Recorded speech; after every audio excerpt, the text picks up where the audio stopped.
কলকাতা ২ পরগনা সহ দক্ষিণবঙ্গের সমস্ত জেলায় ১ এবং ২ জুন হলুদ সতর্কতা জারি করল আবহাওয়া দপ্তর।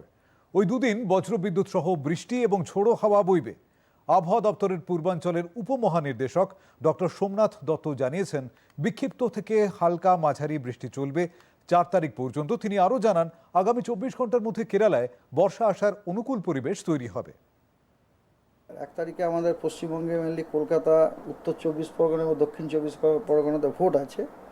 তো এই ১ তারিখ এবং ২ তারিখ এই দুটো দিনেই দক্ষিণবঙ্গের সবকটি জেলাতেই কিন্তু আপনার হলুদ সতর্কতা দেওয়া হয়েছে।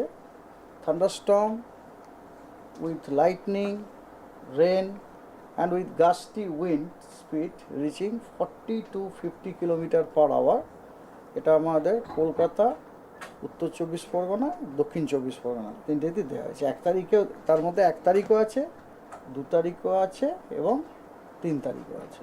১, ২, ৩, ৪ এই ৪ দিনই কিন্তু পশ্চিমবঙ্গের সব জেলাতেই light to moderate rain with thunder a few প্লেসে মানে আমি বলতে চাইছি স্ক্যাটার্ড রেনফল আর কি, স্ক্যাটার্ড রেনফলের সম্ভাবনা আছে।